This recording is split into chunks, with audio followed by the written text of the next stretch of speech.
시청자 여러분, 안녕하십니까? 더 뉴스 시작합니다.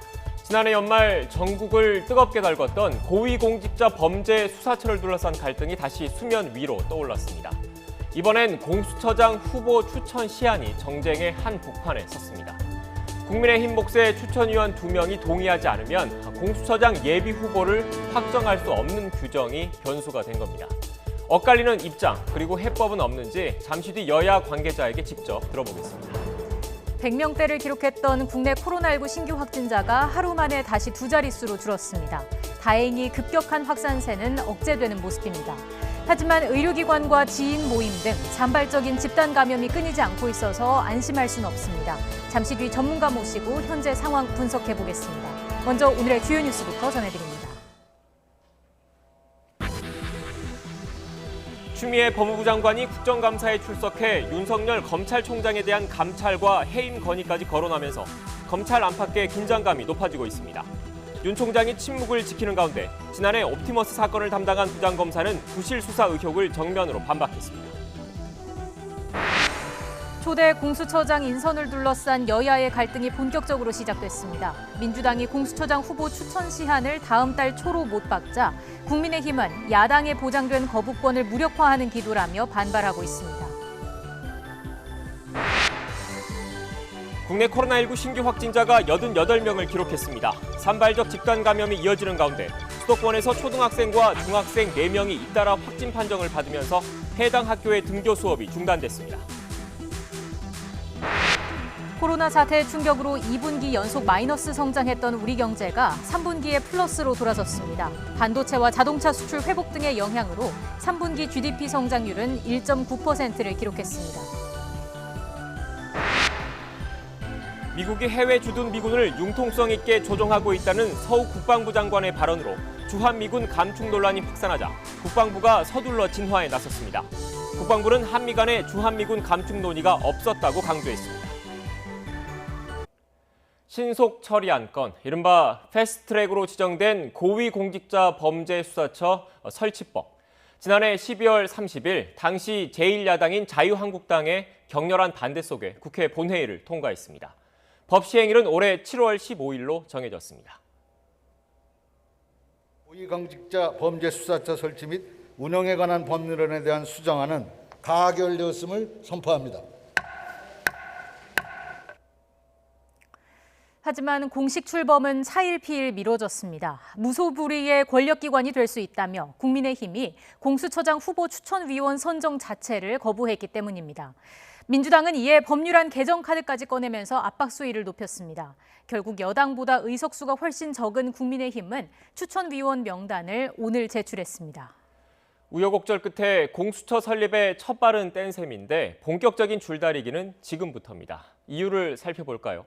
현행법상 공수처장 후보 추천위원은 당연직 3명을 빼고 여야 교섭단체가 2명씩 추천합니다. 이렇게 구성된 전체 위원 7명 가운데 6명 이상이 동의해야 공수처장 예비 후보를 확정할 수 있습니다. 국민의힘 몫의 추천위원이 2명이니까 사실상 거부권을 가진 겁니다.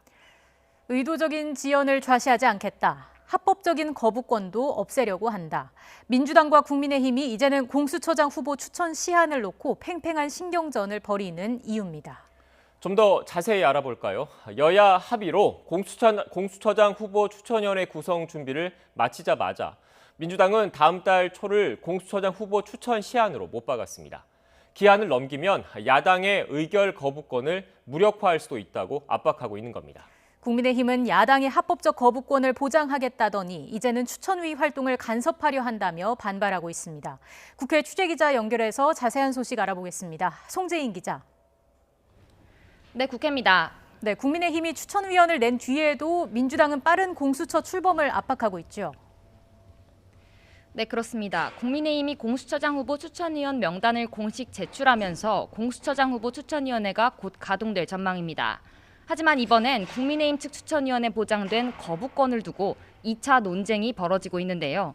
전체 추천위원 7명 가운데 6명의 동의가 있어야 공수처장 예비후보 확정이 가능한 구조인 만큼 민주당은 2명목 추천위원을 가진 국민의힘이 의도적으로 추천을 무기한 지연시킬 가능성이 있다고 보고 있습니다. 이에 따라 추천위원회의 공수처장 후보 의결 시한을 다음 달 초로 못 박으며 이때까지 의결이 되지 않으면 국민의힘에 보장된 의결 거부권을 무력화하는 법안 추진도 검토하겠다고 엄포를 놨습니다. 실제 국회 법제사법위원회 법안 소위에는 공수처장 후보 추천위원회의 후보 의결 기준을 완화해 야당의 동의 없이도 추천이 가능하도록 하는 내용의 법안이 올라와 있는데요. 의결 기준을 7명 가운데 5명으로 바꿔 국민의힘 측 추천위원 2명이 반대해도 처장 예비후보 의결이 가능하도록 하는 겁니다. 이와 함께 민주당은 추천위원회의 의결 시한을 최대 50일로 제한하는 내용의 법안도 냈는데요. 다만 여당이 공수처장 후보를 일방적으로 밀어붙였다는 비판을 상쇄하기 위해서 대통령이 최종 지목한 후보에 대해 외부 공론화위원회의 검증을 거치도록 하는 방안도 검토하고 있습니다. 네, 송재인 기자, 국민의힘 반발이 만만치 않을 것 같은데 민주당 규탄 행사까지 예고했죠?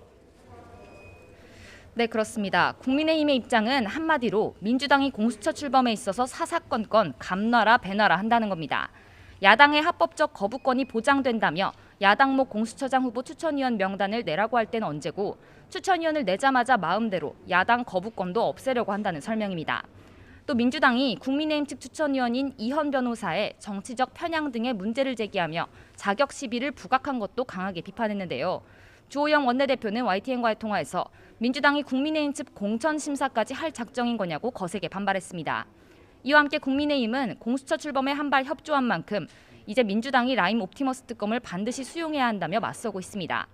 앞서 공수처장 후보 추천위원 명단을 제출하면서 김성원 원내수석 부대표는 민주당이 공수처를 빌미 삼아 정권 비위 사건을 감추려고 하고 있다고 비판했는데요. 국민의힘은 오늘 국회에서 특검을 거부하고 있는 민주당을 비판하는 규탄 대회까지 예고했습니다. 나아가 당 일각에서는 장외투쟁을 거론하는 목소리도 조심스레 나오는 모습입니다. 지금까지 국회에서 YTN 송재인입니다. 어제 추미애 법무부 장관이 서울중앙지검의 옵티머스 무혐의 사건과 관련해 윤석열 검찰총장을 감찰할 수도 있다 이런 뜻을 밝혔죠. 그러자 당시 수사를 담당했던 부장검사가 추 장관이 제기한 부실수사 의혹을 조목조목 반박하는 글을 올렸습니다. 윤 총장에 대한 감찰이 현실화할 경우 갈등이 극한으로 치달을 것으로 보입니다. 취재기자 연결합니다. 강희경 기자. 네, 대검찰청입니다. 네, 어제 국정감사 도중에 추미애 법무부 장관이 윤석열 총장에 대한 감찰을 언급하면서 감찰이 진행 중이다 이렇게 밝히기도 했는데 실제로 이루어지고 있는 겁니까? 네, 어제 추미애 법무부 장관이 윤석열 총장에 대해 직접 감찰에 나서겠다는 뜻을 밝힌 사건은 크게 두 가지입니다. 먼저 서울중앙지검장 시절 윤석열 총장이 방상훈 조선일보 사장 등 언론사 사주를 직접 만났다는 이른바 비밀회동 의혹이 있습니다. 당시 중앙지검의 TV조선 관련 등 여러 사건이 계류돼 있었기 때문에 부적절한 만남이었다는 지적이 나왔는데요. 추미애 장관은 어제 국정감사에서 검사 윤리 강령에 위배될 소지가 있다며 감찰이 진행되고 있다고 밝혔습니다. 검사 윤리 강령에 위배되는 여지가 있는 부분도 그렇죠. 있고요. 네. 네, 그래서 현재 감찰 진행 중이고. 그러나 법무부에서는 곧바로 감찰에 정식으로 착수한 건 아니라고 설명했습니다. 시민단체 진정이 들어와 감찰 착수 여부를 검토하고 있다는 설명이었는데요. 저녁 늦게는 조금 설명을 바꿔 진상조사 수준의 감찰이 진행되고 있고 감찰본부 지침상 정보 수집 진상조사 등도 감찰에 포함된다고 밝혔습니다. 하지만 감찰에 착수할지 말지를 결정하는 단계까지 감찰이 진행 중인 것으로 보기에는 무리라는 해석이 나오고 있습니다. 윤석열 총장이 서울중앙지검장이던 시절 무혐의 처분했죠. 옵티머스 사건도 언급된 거죠? 네, 어제 국정감사에서 언급된 또 하나의 사건은 윤석열 총장이 중앙지검장이던 시절 한국전파진흥원이 수사에 의뢰한 옵티머스 사건을 무혐의 처분했던 사안입니다. 부실수사 의혹과 함께 당시 변호를 맡은 이규철 변호사 등과의 인연으로 로비가 있었다는 의혹까지 제기됐습니다. 이에 대해서도 어제 추 장관은 감찰이 필요하다고 분명하게 밝혔습니다. 직접 들어보겠습니다. 충분히 그 단계에서 그 혐의를 수사를 했었더라면 하는 점이 남아 있습니다. 감찰을 통해서 검토해볼 여지가 있다 생각합니다. 윤석열 총장이 부장검사 전결 사건이라 내용을 몰랐다고 말한 데 대해서도 내부 규정상 차장검사에게까지는 보고됐어야 하고 윤 총장도 보고받았을 것으로 보인다고 반박했습니다. 두 사건 모두 윤 총장을 겨냥하고 있는 건데요. 지금까지 현직 검찰총장에 대해 감찰 지시가 있었던 건 단 한 차례로 최동욱 당시 검찰총장은 혼외자 논란으로 감찰을 받게 되자 바로 옷을 벗었습니다. 네, 특히 이 두 번째 사건과 관련해서는 수사와 연관된 검사들의 실명이 어제 국정감사장에서도 언급이 됐는데 당시 수사를 맡았던 부장검사가 반박하는 글을 올렸다고요. 네, 당시 서울중앙지검 형사 7부장이던 김유철 원주지청장이 검찰 내부망에 글을 올려 부실 수사 의혹을 정면으로 반박했습니다. 김 지청장은 수사 의뢰인 조사를 거쳐 확정된 수사 범위 안에서 모두 수사하고 판단했다면 부실, 축소 수사가 아니라고 밝혔습니다. 이어 의뢰인이 자체 조사와 금융감독원 조사 결과 문제가 없었다고 진술하는 이상 수사력을 대량으로 투입하긴 어려웠다며 당시 서울 남부지검에서 관련 수사 중인 사실을 확인해 수사보고서로 남겼다고 덧붙였습니다. 또 당시 이혁진 전 옵티머스 대표가 같은 사건을 서울 강남경찰서에 고소했다가 취소해 각하 처리된 점 등을 토대로 당시 자산운용사 관계자들의 내부 분쟁에서 비롯된 민원 사건으로 파악했다고도 설명했습니다. 특히 서울중앙지검에서 무혐의 처분을 해 옵티머스 피해가 커졌다는 주장에 대해서는 중앙지검 사건은 옵티머스 피해자가 수사를 요청한 사건이 아니었다고 선을 그었습니다. 부장 전결 처리가 규정 위반이라는 지적에 대해서는 조사과 지휘 기간 4개월을 빼면 3개월 만에 처리된 사건이어서 전결 규정 위반이 아니라고 강조했습니다. 또 로비로 수사가 무마됐다는 의혹에 대해서도 이규철 변호사와 사건 당시 사적 접촉은 전혀 하지 않았고 사건과 관련해 당시 윤석열 지검장에게 보고하지도 않았다고 말했습니다. 사실상 모든 의혹을 정면으로 반박한 셈입니다. 네, 법무부와 대검에서는 아직 공식 입장은 밝히지 않고 있는 거죠? 네, 아직까지 법무부에서 감찰 착수와 관련해 별다른 움직임은 보이지 않고 있습니다. 또 대검찰청에서도 윤석열 총장의 공식 입장은 나오지 않을 것으로 전해졌습니다. 다만 추미애 장관이 라임 사태의 검사 접대 등 의혹에 대해 대검찰청과 합동 감찰을 지시한 전례가 있는데요. 이번에 감찰을 검토한다며 언급한 사건들에 대해서도 강경한 지시를 내릴 가능성이 있습니다. 특히 추 장관이 윤석열 총장을 명시적으로 지목해 감찰을 지시할 경우 사실상 윤 총장의 사퇴를 촉구하는 것과 다름없는 상황이어서 긴장이 더욱 고조되고 있습니다. 지금까지 대검찰청에서 YTN 강희경입니다.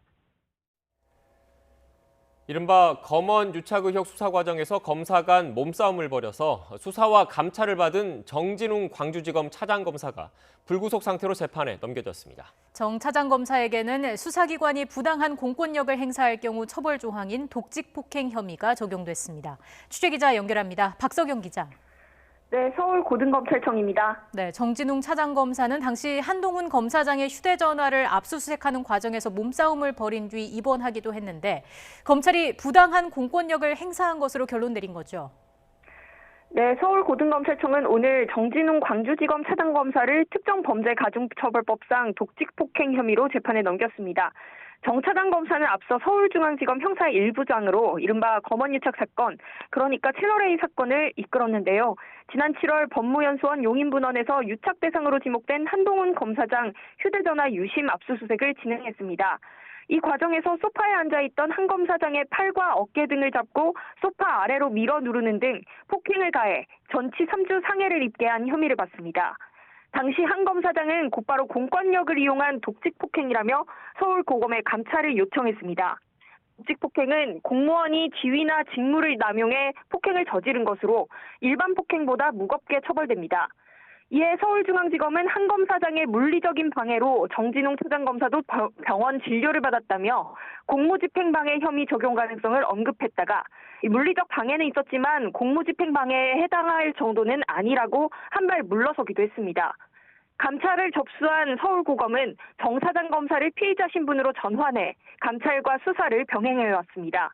특히 압수수색 진행 과정에서 몸싸움 현장을 목격한 검사의 진술과 자료 분석, 그리고 감찰 진행 상황 등을 토대로 이같이 결정했습니다. 정 차장검사는 감찰 착수 이후 2달 가까이 소환을 미루다가 지난달 추석 연휴 전 조사를 받은 것으로 알려졌습니다. 서울고검은 형사사건 처리와 별도로 감찰 사건이 진행 중이라며 검사에 대한 징계 청구권은 검찰총장에게 있는 만큼 앞으로 대검과 협의해 필요한 후속 절차를 진행하겠다고 밝혔습니다. 정 차장 검사 기소와 관련해 한동훈 검사장은 YTN과의 통화에서 특별히 드릴 말씀이 없다고 답했습니다. 지금까지 서울고등검찰청에서 YTN 박서경입니다. 고 이건희 삼성그룹 회장의 장례 사흘째는 오늘도 고인을 애도하는 발길이 이어지고 있습니다. 조문을 다녀가지 못하는 삼성 임직원들은 온라인 추모를 통해 3만 건의 글을 달았습니다. 장례식장에 나가 있는 취재기자 연결합니다. 조용성 기자. 네, 저는 삼성 서울병원에 나와 있습니다. 네, 오늘 장례식장 분위기 전해주시죠. 네, 이곳에는 고인의 마지막 가는 길을 배웅하는 이들을 취재하기 위해 새벽부터 취재진들로 둘러싸여 있습니다. 줄을 서야 했던 어제에 이어 오늘도 각계각층의 인사들이 이곳 빈소를 조문을 위해 찾고 있습니다. 오늘 오전에는 구광모 LG 회장이 빈소를 찾았습니다. 구 회장은 고인은 위대한 기업인이었고 재계 어르신이 오래 계셔서 가르침을 주면 좋은데 참으로 안타깝다라고 심경을 전했습니다. 뒤이어 박용성 전 두산 회장, 윤준규 KB금융회장 등의 재계 인사들이 빈소로 향했습니다. 김대중 전 대통령의 차남인 김홍업 김대중 평화센터 이사장은 동교동계 권노갑 전 상임고문과 동행해 애도를 표했습니다. 김 이사장은 고인이 생전에 부친 조문을 도와줬고 구 회장이 어머니상의 조문에서 당연히 오는 게 도리라고 말했습니다. 이어서 발걸음한 정운찬 전 총리도 이건희 회장이 교육, 특히 대학에 대해 관심이 많았다는 말로 고인을 추억했습니다. 주한 독일 대사와 주한 헝가리 대사, 그리고 스페인 대사 등 외교사절들의 조문 행렬도 계속됐습니다. 앞으로 장례 일정은 어떻게 진행됩니까? 향년 78세 일기로 이건희 회장이 별세한 지 이튿날인 어제 오전 원불교식으로 입건식이 엄수가 됐습니다. 애초에 가족장으로 치러질 예정이었지만 찾아오는 조문객들을 막을 수는 없어서 방역 지침 속에서 제한적으로 조문을 받기 시작을 했습니다. 장례식장을 찾지 못하는 삼성 임직원들은 3만 건의 온라인 추모글로 이 회장의 부고에 안타까움을 표하고 있습니다. 발인은 4일장의 마지막 날인 내일 오전 치러집니다. 장지는 경기 용인시 에버랜드 인근 선영이나 윗대를 모신 수원 가족 선영 가운데 정해질 것으로 보입니다. 삼성 서울병원에서 YTN 조용성입니다.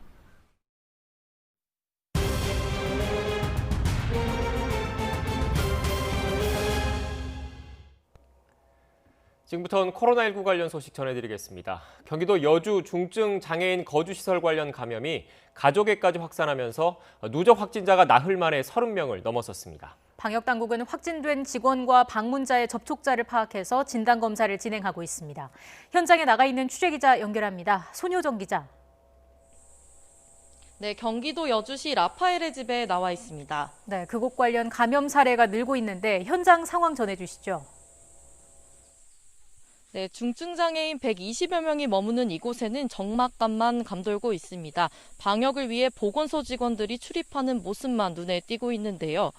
시청 공무원이 입구를 막고 외부인의 출입을 차단하고 있습니다. 입소자 1명이 처음 확진 판정을 받은 24일부터 건물 전체가 봉쇄된 탓인데요. 지금까지 라파엘의 집 관련 확진자는 나흘 만에 32명까지 늘어났습니다. 어제 오후 강원도 원주에 거주하는 생활재활교사도 1명 추가로 확진됐습니다. 앞서 확진된 다른 재활교사의 딸까지 양성 판정을 받아 가족사의 감염 사례도 확인되고 있습니다. 이에 따라 지자체와 방역당국은 확진 입소자나 방문자의 접촉자를 파악해 진단검사를 벌이고 있습니다. 이곳에는 중증 또는 중복장애인들이 다양한 치료를 받으며 거주해 왔는데요. 특히 하지마비 장애인이 많은 건물에서 확진자가 다수 발생한 것으로 조사됐습니다. 거동이 불편하거나 기저질환이 있기에 병사가 위중한 환자도 있을 것으로 보입니다. 취약계층이 많은 시설이라 이곳은 그동안 외부인의 출입이 통제됐었는데요. 사회적 거리두기가 1단계로 완화되면서 지난주부터 외부 강사나 서울 강남구청 직원이 방문하기도 했습니다. 정확한 역학조사 결과가 나와봐야 알겠지만 외부 강사 1명도 확진된 만큼 출입이 자유로운 직원이나 방문자로부터 감염됐을 가능성이 큰 상황입니다. 일단 보건당국은 입소자와 직원, 방문자 등 모두 230여 명에 대한 전수검사를 진행했고 지금까지 음성 판정이 나왔다고 밝혔습니다. 재검사자를 대상으로 이번 주말에 다시 검사를 진행할 예정입니다. 병원이나 고령자가 많은 요양시설에서도 집단 감염이 발생하고 있죠. 네, 그렇습니다. 요양원이나 재활병원과 같은 곳에서도 집단 감염이 계속 나오고 있습니다. 특히 수도권 취약시설을 중심으로 감염이 계속 나타나고 있는데요. 우선 경기도 남양주시 행복회 요양원 관련 확진자가 59명으로 늘어났습니다. 지난 20일 행복회 요양원에서 첫 확진자가 나온 뒤 같은 건물에 있는 다른 요양원에서도 10명이 추가된 겁니다. 또 군포시 남천병원과 안양 요양시설 관련 확진자도 4명이 늘어 모두 44명이 됐습니다. 경기도 광주시 SRC 재활병원의 경우 지난 16일 이후 매일 확진 사례가 나오고 있는데요. 지금까지 환자와 보호자 등 135명이 양성 판정을 받았습니다. 고령자나 기저질환자가 많은 취약시설에서 집단 감염이 발생하면서 방역당국의 우려도 커지고 있습니다. 최근 일주일 동안 감염 경로를 보면 667명 가운데 221명, 그러니까 신규 확진자 3명 가운데 1명은 병원이나 요양시설과 같은 취약시설 관련 환자입니다. 방역당국은 최근 집단 감염이 발생한 취약시설에서 방역관리자가 지정되지 않거나 병실안 환자 밀집도가 높은 점을 지적했습니다. 당국은 요양병원뿐 아니라 정신병원, 재활병원 등에 대해서도 종사자 교육과 점검을 강화해 감염관리 역량을 높일 예정입니다. 지금까지 경기도 여주시 라파엘의 집에서 YTN 손유정입니다. 중앙방역대책본부 브리핑이 조금 전 시작됐습니다. 현장으로 가보겠습니다. 10월 27일 코로나 바이러스 감염증 19 국내 발생 현황을 말씀드리겠습니다. 국내 발생 신규 확진자는 72명이 확인되어서 총 누적 확진자 수는 26,043명입니다. 신규로 76명이 격리 해제되어 현재 1,602명이 격리 중입니다. 위중증 환자는 52명이고 어제는 사망자가 3명 발생하였습니다. 사망자의 명복을 빌면서 유가족 분들께 애도의 말씀을 드립니다.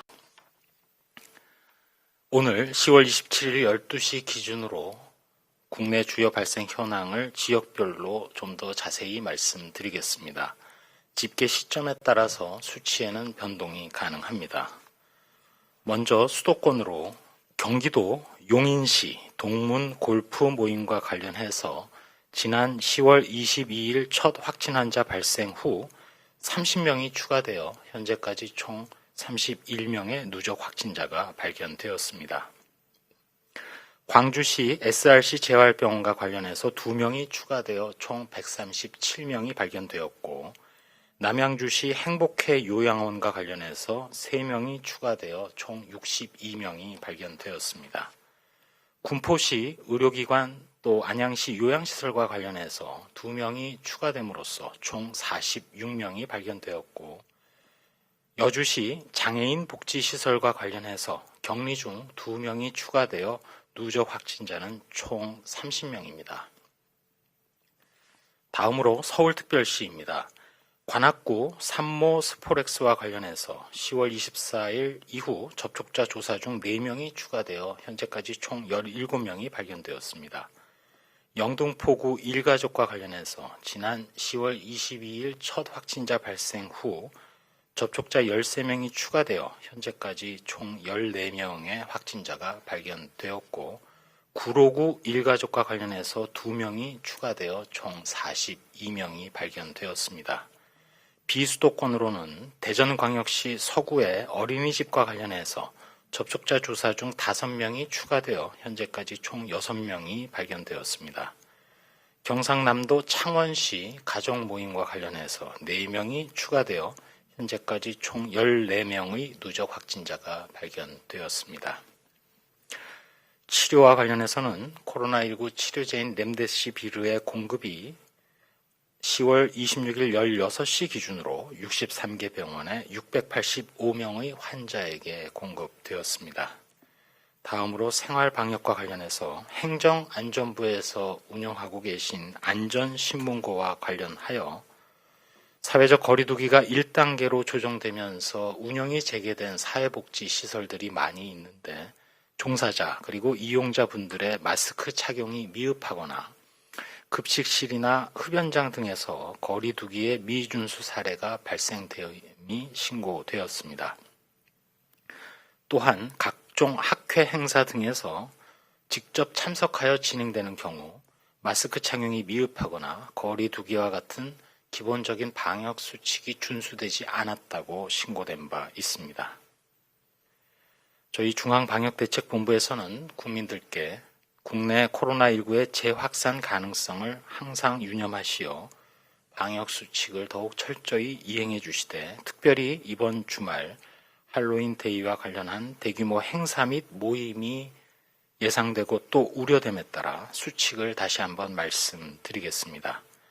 발열 및 호흡기 증상이 있는 경우 행사나 각종 모임에 참석하지 않도록 하시고 행사나 모임은 단체 모임 대신 비대면 비접촉 모임을 적극 활용해 주시고 각종 다중 이용시설에 대한 방문은 자제해 주시길 부탁드립니다. 불가피하게 방문할 경우 짧은 시간 머무르시되 모임 후에 증상 여부를 관찰하고 조금이라도 의심되면 신속하게 검사를 받으시며 올바르게 마스크를 착용하시고 2m 거리 두기와 손 씻기 등 방역 수칙을 철저히 준수해 주실 것을 요청드립니다. 특히 모임 중에서 실내 또 거리 유지가 어려운 실외에서 마스크를 상시 착용하는 것을 거듭 강조드리고 신체 접촉과 침방울이 발생하는 행위, 예를 들어서 노래 부르기 등을 자제해 주시며 술잔이나 식기류 등을 개별 사용하고 음식물을 나눠 먹지 않는 것 등을 실천해 주시기를 부탁드립니다. 이어서 연말연시 모임이라든지 종교 행사, 각종 이벤트 모임 참석 시에도 반드시 방역 수칙을 먼저 생각하고 지켜주시기 바랍니다. 모든 모임이나 행사 장소의 관리 운영자는 방문자와 종사자에게 발열 감시, 실내 환기 소독 등 방역 관리에 만전을 기해 주시길 거듭 당부 올립니다. 몇 가지 말씀드리겠습니다. 본격적인 동절기를 앞두고 현재 국내 코로나 발생 현황은 일정 수준으로 계속 억제 및 관리되고 있습니다. 그러나 항상 폭발할 가능성은 상존하고 있습니다. 특히 저희 방역당국이 주시하고 있는 부분은 국내 발생의 70 내지 80%가 수도권에서 일어난다는 점입니다. 단순히 수도권이라고 말씀은 드리지만 사실 우리나라 전체 인구의 거의 절반이 밀집해서 생활하는 지역이기 때문에 실제로 집단 유행 위험이 작지 않은 상황입니다. 현재 전 세계적으로 해외의 코로나19 발생 상황은 계속 악화되고 있습니다. 많은 국내외 전문가들이 미리부터 예측해 준 대로 북반구의 미주와 유럽은 이미 대유행으로 접어들었습니다. 우리가 과거에 동절기에 코로나19 재유행을 우려하면서 위험 요인들을 짚어본 바 있습니다. 첫 번째로 낮은 기온으로 코로나 바이러스 생존에 상대적으로 유리하다는 점, 두 번째로 실내 생활과 모임이 늘면서 코로나19 전파의 최적의 상황인 산밀의 상황도 증가한다는 점, 세 번째로는 독감 등 호흡기 감염병의 동시 유행 가능성, 그리고 북반구의 유행으로 국내 유입 가능성이 높아질 수 있다는 점을 애시당초부터 우려했었습니다. 다만 긍정적 상황도 생각해 본다면 여름철에 비해서 마스크 착용 여건이 조금 나아진 것이 거의 유일하게 좋은 여건 변화라고 생각할 수 있습니다. 아마도 금년 겨울이 내년 언젠가 시작될 코로나19의 백신 접종을 앞두고 거리 두기로만 코로나19를 극복해야 할 두 번째이자 마지막 겨울일 것입니다. 우리는 그 마지막 겨울로 진입을 하고 있습니다. 어차피 맞이하는 마지막으로 위험한 겨울이기에 더욱 안전하게 겨울을 나기 위해서 이번 동절기만이라도 연말연시 모임이나 종교 행사, 각종 이벤트성 모임을 최대한 소규모로 거리 두기를 정확하게 지키면서 해주시길 거듭 부탁드립니다. 방역당국자의 솔직한 심정은 가능하면 금년은 동절기에 각종 모임을 최대한 자제하는 것이 좋겠다는 것이 생각입니다. 거리 두기와 마스크, 손위생, 환기, 방역 소독을 충실히 하면 조용한 전파로 지역사회에서 이어지고 있는 코로나19의 고리가 어느 순간 끊어질 것입니다. 그렇게 되면 결국 의료기관이나 복지시설에서의 발생도 줄어들 것입니다. 그러한 균형점을 찾고 또 유지하는 것은 매우 어려운 일입니다. 그렇지만 우리나라는 할 수 있다고 생각합니다. 이제까지 해오신 것처럼 거리 두기로 유지하는 이 마지막 겨울에도 계속 수칙을 지키고 현 상황을 유지할 수 있도록 부탁 올립니다. 네, 지금부터 기자님들 질문에 답변 드리겠습니다. 현장에서 질문 있으십니다. 서울기자실에서 국민일보 기자님 질문 부탁드립니다.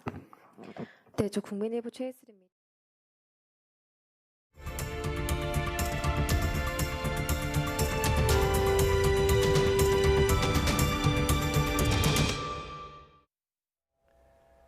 어제 하루 신규 확진자는 88명으로 이틀 만에 두 자릿수로 줄었습니다. 하지만 요양시설 등 취약시설을 고리로 한 집단 감염이 계속되고 있습니다. 또 가족, 지인 모임 등 지역사회 내 새로운 집단 감염도 확인되고 있습니다. 신규 확진자 감소에도 안심할 수 없는 이유입니다. 전문가와 분석해 보겠습니다. 백순영 가톨릭대의대 명예교수 나오셨습니다. 어서 오십시오. 안녕하세요. 네, 안녕하세요. 교수님이 앞서 간단하게 말씀드리긴 했는데 어제 하루 신규 확진자가 하루 만에 다시 두 자릿수로 줄어들긴 했습니다. 최근 들어서 100명 안팎을 계속 오르내리고 있는 것 같은데 현재 상황 어떻게 평가하고 계십니까? 제일 중요한 시기가 10월 12일 날 2단계에서 1단계로 사회적 거리 두기를 완화를 했는데 이후로 보면은 100명 전후로 해서 등락이 거듭되고 있거든요. 근데 어저께 같은 경우는 좀 특이한 것이 주말 효과가 있어서 진단검사 수가 굉장히 줄었는데도 115명이나 나왔는데 오늘은 또 그 부분이 해소가 되어서 15,000건이나 진단검사를 했는데도 88명이기 때문에 네. 양성률은 0.57%로 떨어졌어요. 전체적인 숫자로 보면은 잘 통제되고 있는 것으로 보이기는 하는데 좀 우려되는 부분이 우리가 방역에 최우선으로 해야 될 이런 요양병원, 요양원, 또 정신병원, 폐쇄병동이라든지 재활병원 이런 데에서 특히 서울 수도권에서 3분의 1 정도가 즉 3명 중에 1명은 이런 취약시설에 나오는 확진자라는 것은 내용상으로 보면 굉장히 우려할 만하다는 것과 또 거기서부터 시작한 감염이 실제로는 지금 지역사회로도 N차 감염으로 갈 수 있는 상황이 되어가고 있기 때문에 이 부분을 어떻게 하든지 선제적으로 방역을 하지 않으면은 앞으로 숫자의 문제가 아니라 위중증 환자의 증가 또 사망자의 증가로 이어질 수 있는 것이기 때문에 이것이 상당히 우려가 되고 지금 현재의 상황으로 봐서는 위중증 환자의 숫자는 사망이 3명 있었고 52명으로 줄어든 상황이기 때문에 상당히 안정적이긴 하지만 네. 이 숫자만 가지고 지금은 안심할 때는 아니라고 생각합니다. 결국엔 수도권에서의 그 감염을 잡지 못한다면 확연한 감소세는 기대하기 어렵다 이렇게 봐야겠습니까? 일단 우리 인구의 반 정도가 서울 수도권이고요. 또 이 요양병원 같은 시설들도 서울 수도권에 대부분 있기 때문에 네. 이 부분을 중점적으로 집중적으로 방역을 하지 않는 한 숫자 자체가 줄어든다 할지라도 언제 폭발할지 모른다는 이 휘발성을 가지고 있기 때문에 이 부분의 방역에 최우선 방점을 찍어야 되겠습니다. 네.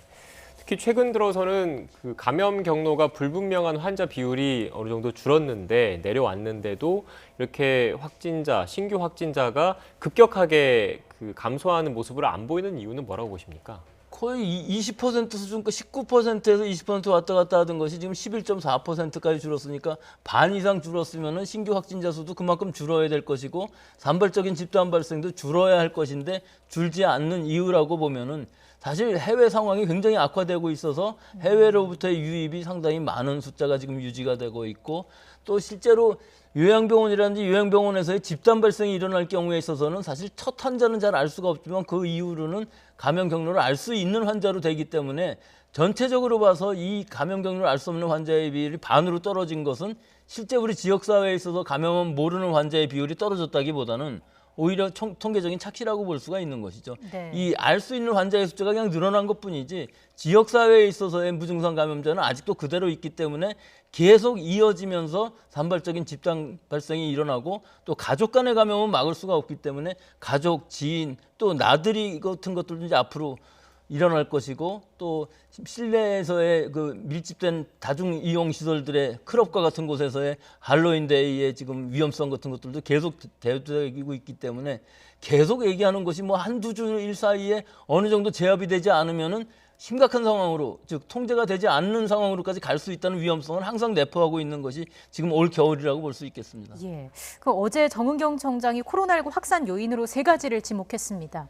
요양시설, 해외 유입, 그리고 가을철 행사였는데 앞서 교수님께서도 잠깐 말씀을 해주신 것처럼 해외 유입 확진자 증가세를 좀 눈여겨봐야 할 것 같습니다.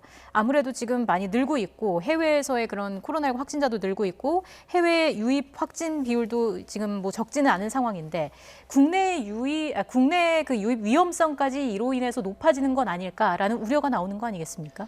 뭐 실제로 지금 숫자가 유지된다면 국내 지역사회로 유입될 가능성은 크지는 않은데요.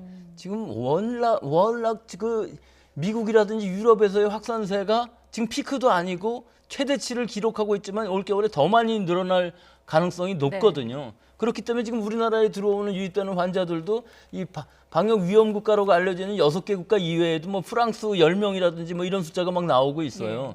그래서 지금 우리 방역 당국에서는 유증상자가 입국했을 때는 바로 진단 검사를 하거든요. 그리고 무증상일 경우에 있어서는 3일 이내에 하고 14일간 자가격리를 하기 때문에 뭐 숫자만 폭발적으로 증가하지 않는다면은 지역사회의 유입은 막을 수 있다고 볼 수가 있는데 좀 더 강화하는 방향으로는 유증상자와 같이 동반한 사람들은 공항에서 바로 진단검사를 하게 격리를 시키겠다 하는 것 한 가지 하고 또 한 가지 좀 문제점이라고 볼 수 있는 것은 러시아 선원의 경우에 있어서는 사실 하선할 때는 음성 진단서가 필요한데 여기가 상당히 많이 뚫리고 있고 또 실제로 선내에 전체적인 방역 검역을 할 수가 없기 때문에 우리 근로자들이 배에 탔을 때 감염될 가능성이 있는 것이 아직도 계속 상존하고 있고 이 부분이 아직도 방역이 완전히 해결되고 있지는 않아서 좀 더 시설 투자라든지 검역 인원 증가, 뭐 장비의 보충 이런 것들이 필요한 것으로 보이고 역학조사 면에 있어서도 이 러시아 선원인 경우에서는 GR 타입이기 때문에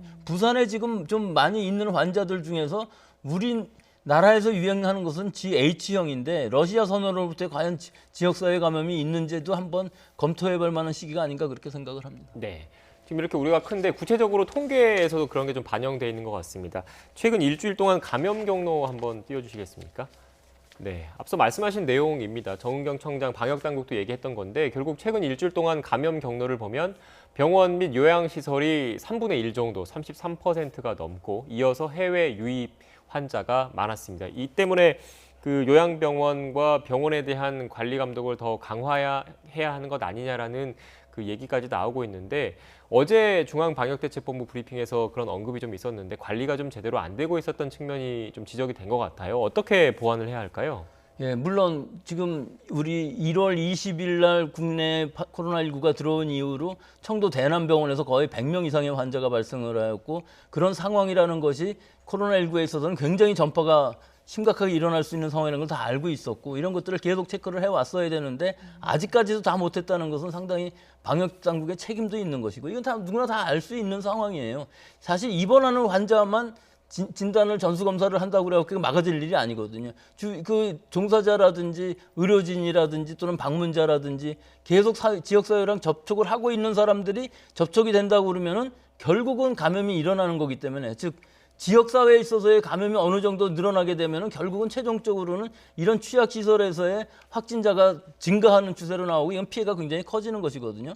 그러니까 주기적으로 할 수 있는 시스템이 마련이 돼야 되고 즉 이 종사자 접촉할 수 있는 분들은 정기적으로 어떤 형태로든지 빠른 진단을 할 수 있어야 되고 일단 환자한테 옮겨갔다는 정황을 빨리 찾을 수 있어야 되는데 이것이 항상 늦어져 갖고서 폭발적인 증가가 일어나고 또 한 가지는 코호트 격리라고 동일 집단 격리를 함으로 해서 그 안에서 격리가 제대로 안 돼서 많은 사람들이 또 확진이 되고 있거든요. 그래서 총체적으로 지금 이 순간부터는 여러 가지를 다 선제적으로 이 부분을 방역을 통제할 수 있는 방법을 확실히 마련하고 또 이것을 감시를 방역당국 또는 지자체들에서 잘 함으로 해서 이 부분은 실제 일어난다 할지라도 피해를 최소화해야 할 것이고 일어나지 않을 수 있게끔 가능한 최대의 노력을 기울여야 될 시기일 것으로 보이고 또 이게 장기간으로 지금 가다 보니까 사실 요양원, 요양병원, 재활병원에 계신 부모님들이라든지 연로하신 분들하고 면회가 불가능한 상황이거든요.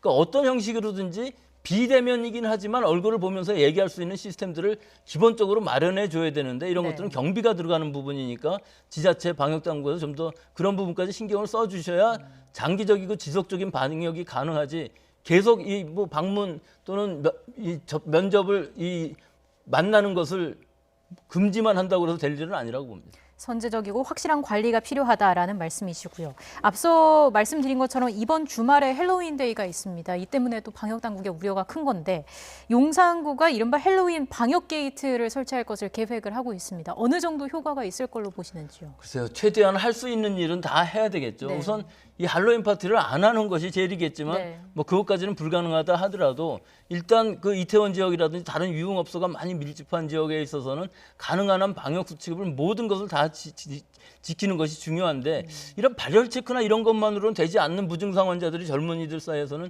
굉장히 많기 때문에 가능한 한 모든 방법을 동원해서 방역은 하되 결국은 개인 각각이 얼마나 그것을 잘 지킬 수 있느냐, 즉 마스크 쓰고 거리 두기를 해야 되는데 음주하고 가물을 같이 하면서 이것이 지켜지기가 굉장히 어렵거든요.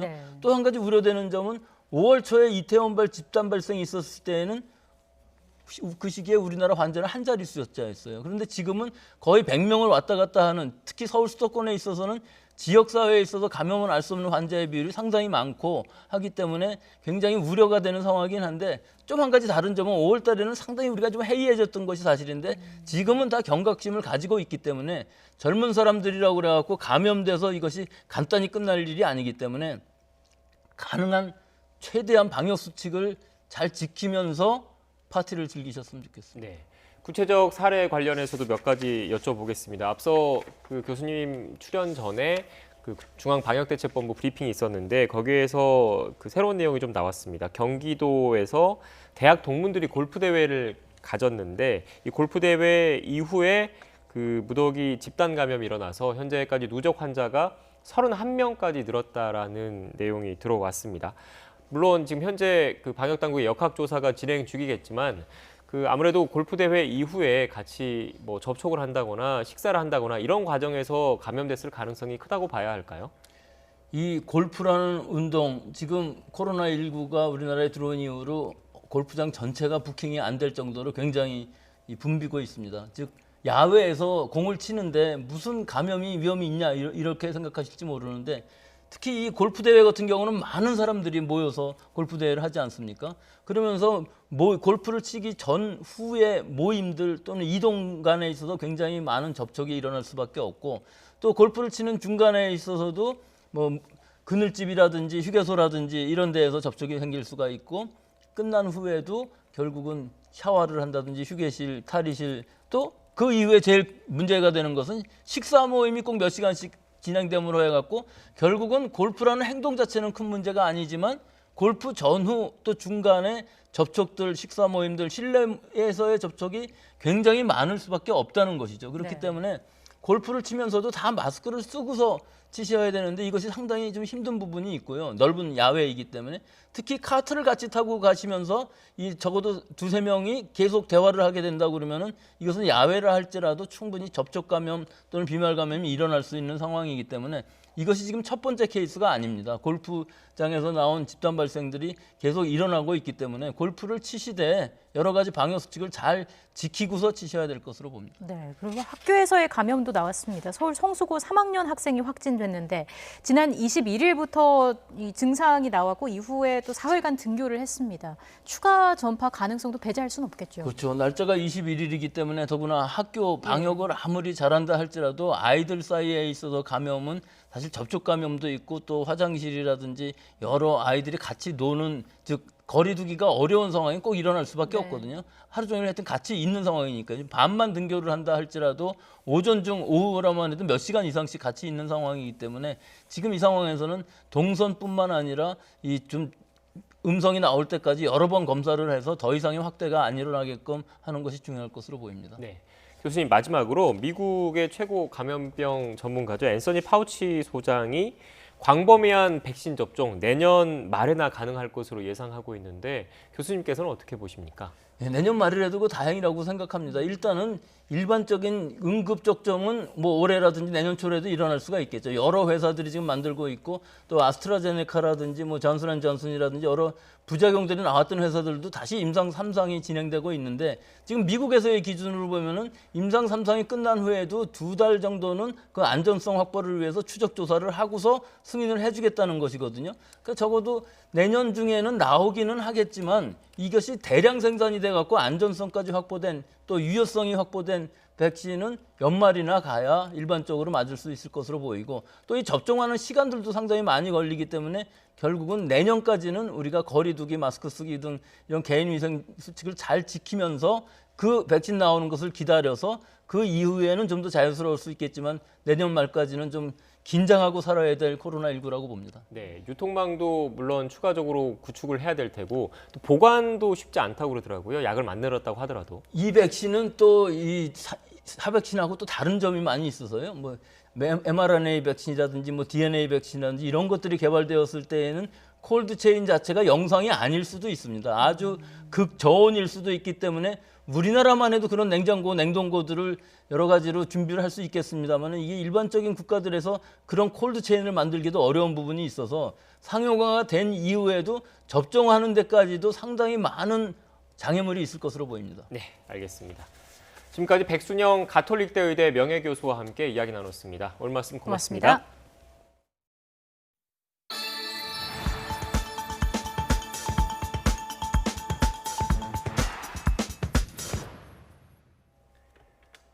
서울을 비롯한 대부분 지역의 초미세먼지 농도가 나쁨 수준을 보이고 있습니다. 초미세먼지는 내일 오전까지 이어진 뒤 오후부터 점차 해소될 전망입니다. 날씨 알아보겠습니다. 권혜인 캐스터. 네, 서울 함공원에 나와 있습니다. 네, 초미세먼지로 하늘이 뿌옇다고요. 네, 맞습니다. 쾌청한 가을 하늘이 예뻤던 어제와 다르게 오늘은 하늘이 먼지로 무척 뿌였습니다. 현재 서울의 가시거리는 맑은 날의 3분의 1 수준까지 뚝 떨어지면서 강 건너편의 건물이 잘 보이지 않고 있고요. 현재 서울의 초미세먼지 농도는 세제곱미터당 51 마이크로그램으로 평소보다 2배가량 높은 수준 보이며 나쁨 수준 보이고 있습니다. 초미세먼지는 입자가 작아서 일반 비말 차단용 마스크로는 차단이 되지 않으니까요. 외출 시에는 반드시 미세먼지용 마스크를 착용하시기 바랍니다. 밤사이 유입된 중국발 스모그와 대기 정체가 영향이 되면서 현재 대부분 지역의 초미세먼지 농도가 높게 나타나고 있습니다. 현재 수도권과 충청, 전북과 경북의 초미세먼지 농도가 나쁨 수준 보이고 있습니다. 중서부 지방의 초미세먼지 농도는 내일 오전까지 나쁨 수준 보이겠고요. 내일 오후부터 북서풍이 불면서 점차 해소될 것으로 전망됩니다. 내일도 먼지만 아니라면 하늘 자체는 맑겠고요. 아침과 낮의 기온차가 10도 이상 크게 벌어지겠습니다. 아침 기온은 서울과 대전이 10도, 광주와 대구는 11도로 오늘보다 조금 높겠고요. 낮 기온은 서울이 17도, 대전 18도, 부산은 21도로 오늘보다 1에서 3도가량 낮겠습니다. 주 후반에는 서울의 아침 기온이 4도까지 떨어지는 등 반짝 가을 추위가 찾아오겠고요. 주말까지 대체로 맑은 날씨가 이어지다가 휴일에는 전국에 가을비가 내리겠습니다. 초미세먼지는 미세먼지보다 입자가 작아서 호흡기 건강에 더욱 해롭습니다. 외출 시에는 반드시 미세먼지용 마스크를 착용하시고요. 외출 후에는 손과 발을 깨끗하게 씻는 등 개인 위생 관리 잘해주셔야겠습니다. 지금까지 서울함공원에서 YTN 권혜인입니다. 추미애 법무부 장관이 국정감사에 출석해 윤석열 검찰총장에 대한 감찰과 해임 건의까지 거론하면서 검찰 안팎의 긴장감이 높아지고 있습니다. 윤 총장이 침묵을 지키는 가운데 지난해 옵티머스 사건을 담당한 부장검사는 부실 수사 의혹을 정면으로 반박했습니다. 초대 공수처장 인선을 둘러싼 여야의 갈등이 본격적으로 시작됐습니다. 민주당이 공수처장 후보 추천 시한을 다음 달 초로 못 박자 국민의힘은 야당에 보장된 거부권을 무력화하는 기도라며 반발하고 있습니다. 국내 코로나19 신규 확진자가 88명을 기록했습니다. 산발적 집단 감염이 이어지는 가운데 수도권에서 초등학생과 중학생 4명이 잇따라 확진 판정을 받으면서 해당 학교의 등교 수업이 중단됐습니다.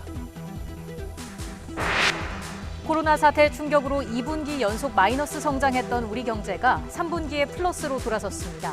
반도체와 자동차 수출 회복 등의 영향으로 3분기 GDP 성장률은 1.9%를 기록했습니다. 미국이 해외 주둔 미군을 융통성 있게 조정하고 있다는 서욱 국방부 장관의 발언으로 주한미군 감축 논란이 확산하자 국방부가 서둘러 진화에 나섰습니다. 국방부는 한미 간의 주한미군 감축 논의가 없었다고 강조했습니다. 더 뉴스 이어가겠습니다. 고 이건희 삼성그룹 회장의 장례 사흘째인 오늘도 삼성 서울병원에 마련된 빈소에는 정재계 인사들의 조문 행렬이 이어지고 있습니다. 그런데 재계의 또 다른 관심은 이 회장이 과연 유언장을 남겼는지입니다. 화면으로 정리했습니다. 먼저 이 회장의 생전 발언부터 들어보시죠. 그럼 철저히 바꿔. 극단적으로 얘기해. 농담이 아니야. 마누라 자식 빼는 거 다 바꿔봐. 옛날 10년하고 달라서 앞으로 21세 이후의 10년은 굉장히 빠르게 오고. 왜 그 경제적 저기 점수를 매긴다면 어느 정도? 참 어려운 질문이에요. 흡족하다기보다는 낙전이 아니라고 보지. 이건희 회장은 평소 한국경제와 삼성에 따끔따끔 일침을 놓는 것을 주저하지 않았습니다. 그래서 재계 일부에선 이건희 회장이 자신의 사망을 대비해 미리 유언장을 작성해두지 않았겠느냐 이런 관측을 내놓고 있습니다. 사후 삼성의 기업 승계는 물론 누구에게 얼마의 재산을 물려줄지 유언장을 통해 미리 갈래를 타두지 않았겠느냐는 주장입니다. 반면 갑자기 쓰러졌는데 유언장을 어떻게 남겼겠느냐는 반론도 존재합니다. 이건희 회장, 6년 전 심근경색으로 의식을 잃은 뒤 투병 생활을 해왔던 만큼 유언장이 없을 것이란 반박도 이해는 갑니다. 어찌됐든 유언장의 존재 유무가 삼성의 기업 승계 또 상속과 관련해 큰 변수가 되는 것만은 분명해 보입니다. 아직은 이제 상중이기 때문에 네. 삼성에서 이제 공식적으로 밝히지는 않습니다. 어쨌든 6개월 안에 상속을 마무리해야 되기 때문에 네. 6개월은 밝혀지겠지만 네. 그 유무가 굉장히 큰 변수로 작용할 것 같습니다. 그렇다면 역대 재벌 회장들의 유언장은 어땠을까요? 먼저 삼성 창업주인 이건희 회장의 아버지 이병철 회장은 유언장을 남기지 않은 것으로 알려졌고요. 왕 회장으로 불린 고 정주영 현대그룹 명예회장도 유언장을 쓰지는 않았습니다. 하지만 유언을 남긴 재벌 회장들도 적진 않습니다. SK그룹의 고 최종현 회장은 내가 죽으면 반드시 화장하고 훌륭한 화장시설을 지어서 사회에 기부하라는 유언을 남겼습니다. 부본무 LG그룹 회장의 유언도 재계에서는 늘 화제가 되고 있습니다. 1년간 투병하다 연명치료를 거부했는데 50억 원을 기부하라, 폐 끼치지 말고 번거롭지 않게 가족장으로 하라는 마지막 말을 남겼습니다. 이건희 회장이 다른 그룹 회장들처럼 유언장을 남겼는지 안 남겼는지 지금으로선 알 수 없지만 삼성이 공식 확인을 할 때까진 많은 말들이 나올 것 같습니다. 다음 소식입니다. 롯데택배 기사노조가 수당 인상과 분류 작업 전면 개선 등을 요구하면서 오늘부터 무기한 파업에 돌입했습니다. 롯데택배 측은 일부 요구안을 수용하겠다는 대책안을 내놨는데 택배 개당 수당을 두고 입장이 첨예하게 엇갈리면서 쉽게 해결될 기미가 보이지 않고 있습니다. 현장에 나가 있는 취재기자 연결합니다. 박기환 기자.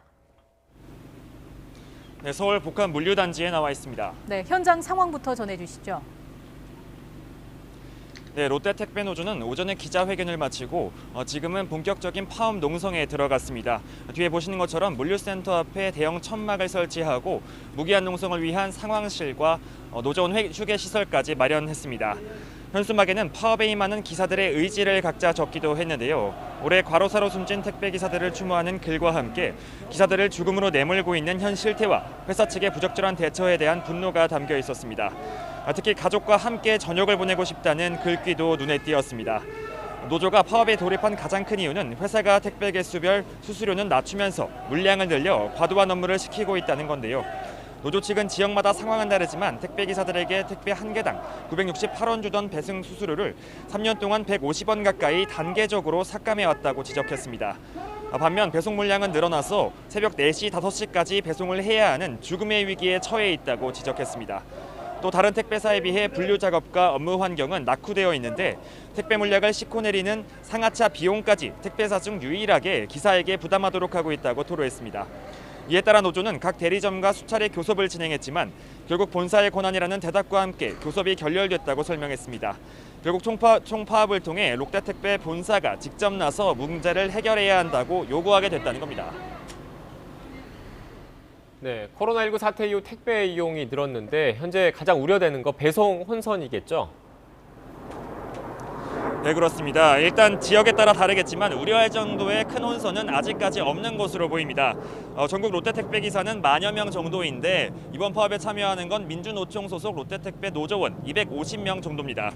수도권의 경우 전체 기사 5천여 명 가운데 100명 정도만 이번 파업에 참여합니다. 현재 상황에서 파업 규모 자체도 쉽게 늘어날 것으로 보이지는 않습니다. 회사 측은 전체 기사의 2.5%만 파업에 참여해 문제가 없을 것으로 전망하고 있지만 소비자 피해를 줄이기 위해 지역별 인원 조정 등을 통해 배송에 차질이 없도록 하겠다고 말했습니다. 노조의 요구안에 대해선 상하차 비용 분담과 분류 작업 등 문제를 개선하기 위한 대안을 어제 발표했다고 설명했습니다. 다만 수당 삭감은 애초에 없었다며 물량이 부족한 대리점에 지급된 지원금이 물량 정상화로 줄어들었던 것이라고 설명했습니다. 일부 요구안은 수용됐지만 핵심 요구 사안인 수수료와 지원금을 두고는 사측과 노조가 한동안 대치할 수밖에 없을 것으로 전망됩니다. 지금까지 서울 복합물류단지에서 YTN 박기환입니다. 택배 노동자들이 처한 왜곡된 고용 환경에 대한 연속 보도입니다. 지난해에만 6조 원 규모에 달할 정도로 급성장한 택배 산업. 화려한 이면에 어두운 그늘을 만든 건 무엇일까요? 네, 노동자 보호보다 이윤 추구를 앞세운 택배사뿐만 아니라 제대로 감독하지 않은 채 법을 내버려둔 고용노동부와 국토교통부 또한 공범이라 할 수 있습니다. 홍민기 기자입니다. CJ 대한통운 택배기사 2명이 과로로 숨지면서 살인적 노동 문제가 처음 수면 위로 떠오른 2016년. 2017년 4명, 2018년 3명에 이어 지난해에는 우체국 집배원 12명이 숨졌고 올해에도 과로사로 추정되는 죽음이 잇따랐습니다. 문제가 생길 때마다 택배업체들은 택배 노동자는 소속 직원이 아닌 개인 사업자라 본사에서 책임질 수 없다고 발을 뺐습니다. 심야 근무와 불규칙한 근무 시간, 모호한 고용 구조, 아직 어느 것 하나 바뀌지 않았습니다. 원청의 택배 일을 하고 있고요. 분명히 대리점 소속 기사이기는 한데 이게 신분이 개인 사업자 신분이다 보니까 일은 일대로 하는데 그 어떤 소속에 대한 혜택은 누리지 못하는 그런 상황이지 않나. 2017년 당시 국토교통부는 택배 분류 작업과 배송 작업을 분리하고 산재보험을 확대하는 방안 등을 내놓은 적이 있습니다. 택배 노동자들이 지금 요구하는 해법이 3년 전에 이미 나왔던 건데 실행에 옮겨지지 않았습니다. 노조와 회사, 정부가 머리를 맞댄 협상이 지난해 3월 최종 결렬됐기 때문인데 그러고 나서 국토교통부는 사실상 손을 놨습니다. 이런 내용은 TF에서 논의가 따로 안 됐던 건가요? 그 내용은 저희가 확인이 안 되네요. 행정적으로 어떤 시도를 하신 게 있었는지. 행정적으로 시도할 게 뭐가 있어요? 특수고용노동자에 대한 산재보험법을 지금껏 내버려둔 고용노동부도 문제가 있습니다. 택배기사가 사실상 본사에 소속된 직원이라는 점을 인정해 하위 법령에 포함했다면 기사 대부분 산재 가입이 됐을 거라는 지적이 나옵니다. 보험료를 전액 부담해야 할 업계 반발에 고용부가 눈치 보기 하느라 소극적이었던 게 아니냐는 겁니다. 그 관련해서는 저희 헌법 소원도 진행 중이기 때문에 그 결과에 따라서 좀 구체적인 답변을 드릴 수 있을 것 같아요. 정부 또한 택배 참사의 공범이라는 비판이 나오는 이유입니다. 결국은 그냥 시장에 놔둔 상태가 돼서 계속 돌아가시고 있는 거라고 봐요. 관련 부처가 그 행정감독기관이 아무것도 안 하고 있다는 게 굉장히 심각한 문제죠. 문제를 바로잡으려면 업무 범위와 복지 내용 등을 담은 이른바 택배법이 필요하고 무엇보다 택배 노동자가 업체 소속 직원이라는 법적 지위를 명확히 해야 한다는 목소리가 높습니다. 분류 작업은 저는 법안보다는 결국 노사 간의 협상이 돼야 되는 건데 현재는 이 사측이 이 노동자들을 자기 노동자라고 인정을 안 하고 있어요. 이 택배 기사들은 원청업체인 그 택배사에 의해서 모든 게 좌지우지 되거든요. 수수료부터 시작을 해서. 회사 로고가 박힌 유니폼을 입고 트럭을 몰면서도 직원으로 인정받지 못하는 택배 노동자들. 지금이라도 법을 정비하지 않는다면 노동자들의 죽음을 방관한다는 정부와 업계를 향한 비난은 갈수록 높아질 수밖에 없습니다. YTN 홍민기입니다. 코로나19 여파로 올해 2분기 연속 역성장했던 한국 경제가 3분기에는 플러스 성장으로 돌아섰습니다. 수출 회복과 역성장에 따른 기저효과 등에 힘입어서 3분기에 1.9% 성장했습니다. 보도에 이종수 기자입니다. 한국은행은 올해 3분기 실질 국내 총생산 GDP 성장률 속보치를 발표하면서 전분기 대비 1.9% 성장했다고 밝혔습니다. 이는 올해 1분기 마이너스 1.3%, 2분기 마이너스 3.2%로 2분기 연속 마이너스 성장한 데서 2% 가까이 반등한 것입니다. 지난 2010년 1분기 2% 이후 10여 년 만에 가장 큰 폭의 성장률을 기록한 것입니다. 3분기 성장률이 1.9%로 반등한 데는 수출이 자동차, 반도체 등을 중심으로 15.6%나 증가한 데 힘입었습니다. 1963년 4분기 마이너스 24% 이후 최악의 성적표를 받은 2분기 마이너스 16.6%의 충격에서 벗어난 모습입니다. 물론 1분기와 2분기 모두 마이너스 성장을 했기 때문에 기저효과와 경기 부양 정책 효과도 3분기 반등에 적잖은 영향을 미쳤습니다. 하지만 민간 소비는 의류 등 준내구재의 부진으로 0.1% 감소하며 여전히 부진한 모습을 보였습니다. 홍남기 부총리 겸 기획재정부 장관은 3분기 GDP 반등으로 우리 경제가 정상화를 위한 회복 궤도에 진입했다고 평가했습니다. 수출을 중심으로 성장세가 상당폭 반등하면서 경제 정상화를 위한 회복 궤도에 진입하였다는 점에서 위기 극복에 대한 기대감을 갖게 해주는 데 큰 의미가 있습니다. 한은은 지난 8월 올해 GDP 성장률을 마이너스 1.3%로 전망했는데 이를 달성하려면 3분기와 4분기 각각 1%대 중반의 성장에 성공해야 합니다. YTN 이종수입니다. 비정규직 근로자와 정규직의 월급 격차가 통계 작성 이래 가장 크게 벌어졌습니다. 통계청이 발표한 8월 경제활동인구 부가조사 결과를 보면 올해 6월부터 8월까지 비정규직의 월 평균 임금은 전년 대비 1% 줄어든 171만 1,000원으로 집계됐습니다. 반면 정규직 월 평균 임금은 2.2% 증가한 323만 4,000원으로 비정규직보다 152만 원 많았습니다. 통계청은 코로나 사태 이후 일시 휴직자가 늘면서 정규직과 비정규직의 임금 차이가 통계 작성 이래 가장 크게 벌어졌다고 설명했습니다.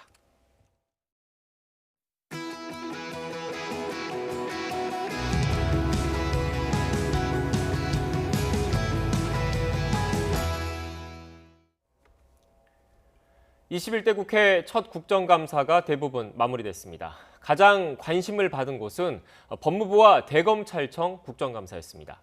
추미애 장관과 윤석열 총장의 이견과 갈등이 확인되는 자리였습니다. 어제 추미애 법무부 장관은 국감에 출석해서 윤석열 총장에 대한 감찰과 해임 건의를 언급하기도 했습니다.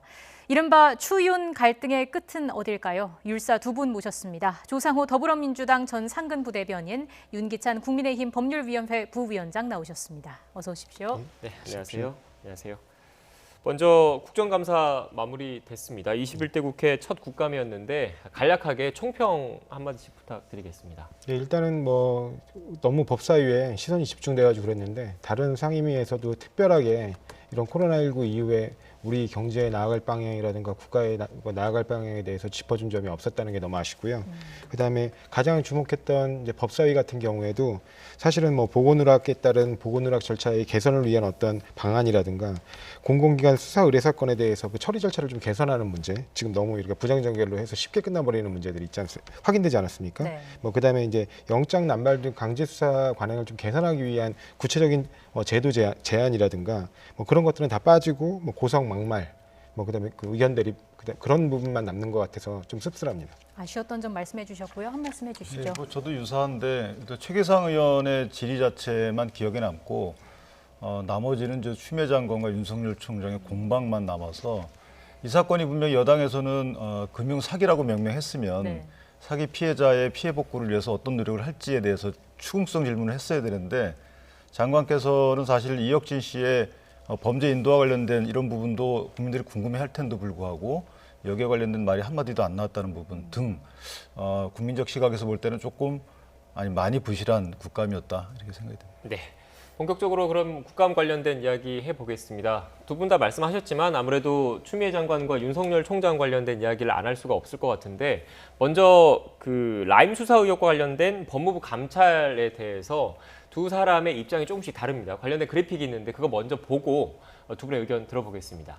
라임 수사 의혹 법무부 감찰과 관련해서 윤석열 총장 같은 경우에는 그 감찰 자체가 수사 소추에 관여할 목적으로 하지 못하게 돼 있다. 그래서 문제의 소지가 있다라는 입장인 거고 추 장관 경우에는 수사를 촉진하는 측면이 있고 이 사건의 감찰 대상은 이전 수사팀으로 문제가 없다라는 입장을 내놨습니다. 먼저 어떻게 생각하십니까? 일단은 그 감찰의 목적이 기존 야당위원회에 의해서에 관해서 이미 굉장히 전에 한 몇 개월 전에 제기된 의혹에 대해서 수사를 하지 않고 있었던 부분, 그 부분이 왜 그렇게 된 것인가를 확인하기 위한 거기 때문에 수사를 하지 말라고 막는 게 아니고 왜 더 적극적으로 의혹이 제기된 부분에 대해서 철저하게 수사를 하지 않냐, 그런 부분을 확인하기 위한 거고요. 두 번째는 이런 수사 소추 내지는 수사에 관여할 목적이 아니고 왜 이 보고 절차가 누락이 돼서 이 검찰 보고사무규칙이라는 법규적 효력을 갖는 이 규정에 위반해서 법무부나 이 청와대의 정상적인 절차로 보고가 되지 않았는지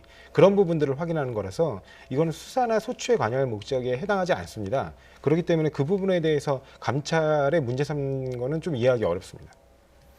근데 이제 감찰의 그 대상과 내용이 뭔지가 좀 불명확해요. 예를 들어서 그 검사들이 술자리에 동석했는지 이런 사실 여부인지 네. 아니면 보고 누락인지 아니면 그에 불구하고 윤석열 총장을 겨냥한 감사인지 이런 부분이 좀 불명확한 것이 검찰 그 법무부의 감찰 규정에 따르면 실제 모든 감찰은 원래는 대검이 자체적으로 하게 돼 있습니다. 검찰이 먼저 하고 불충분할 경우에만 이제 법무부가 나서도록 돼 있고 물론 예외적으로 법무부가 나서는 경우가 있어요. 이를테면 검사들의 비위가 있었음에도 불구하고 보고가 안 된 경우, 지금 말씀하신 경우처럼 법무장관한테 보고 안 된 경우에는 법무부가 직접 감찰할 수 있도록 규정이 돼 있습니다. 그러나 여기도 검찰총장에게도 보고가 이루어지지 않은 경우에는 대검이 감찰하도록 돼 있어요.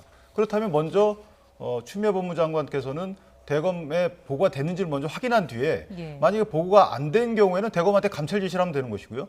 보고가 됐음에도 불구하고 뭐 법무장관한테 보고가 안 됐다. 그럼 직접 감찰에 나섰어야 되는 건데 순서가 바뀌었다는 거죠. 그래서 아마 의혹이 이루어지지 않나 이렇게 생각합니다. 이게 총체적으로 지금 보고 절차에 대해서 법규를 위반한 지금 정황들이 있거든요. 그리고 그렇게 되면 지금 검사 비위와 관련해서도 특히 이제 검사 비위와 관련해서는 김봉현의 진술도 나오고 있지만 그 이전에 압수수색팀이 다른 이제 뭐 어떤 사유 때문에 절차에 나갔다가 현장에서 그 진술을 청취했다는 어떤 그런 보고들도 있습니다.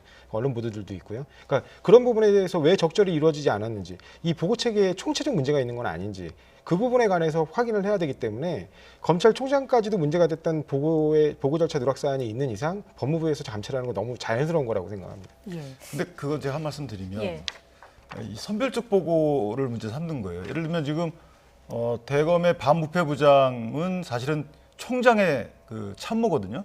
법무장관의 참모가 아닙니다.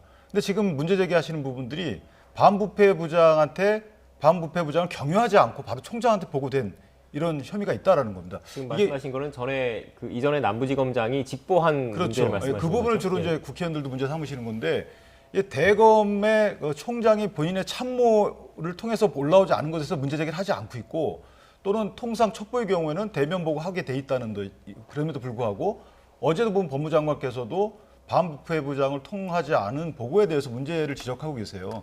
반부패부장은 법무부 장관의 참모가 아닙니다. 근데 한 가지 말씀드리고 싶은 건 그 지금 반부패부장의 인사를 이제 법무부 장관이 추미애 장관이 단행을 했어요. 단행을 해가지고 이른바 뭐 추미애 장관이 임명한 이제 심재철 그 지금 현재 검찰국장이 그때 반부패부장을 역임하고 있었는데 통상적인 보고 절차에 반한다는 거예요. 그 심재철 검찰국장이 그 국정감사에 출석해서 그러한 경우는 굉장히 이례적이다. 본인을 거치지 않고 그러니까 반부패를 거치지 않고 검찰총장이 직보하는 건 굉장히 이례적이다라고 이미 확인한 바 있고 또 우리 그 검찰 보고사무규칙상 검사장은 그 이런 중요한 사건 내지는 중요 정치인이 연루된 사건이 발생을 하면 발생 보고를 즉시 하게 돼 있습니다. 어디로 하게 되냐면 대검뿐만 아니라 법무부에 동시 보고하게 돼 있고 부득이한 경우에 대검에 그러니까 즉시 보고하지 못하는 사유가 있는 경우에는 그럼에도 불구하고 법무부는 반드시 보고하게 돼 있거든요. 그 내규에 있는 내용입니다. 아, 내규가 아니라 이거는 법규적 효력을 갖는 법무부령으로 정한 사안입니다.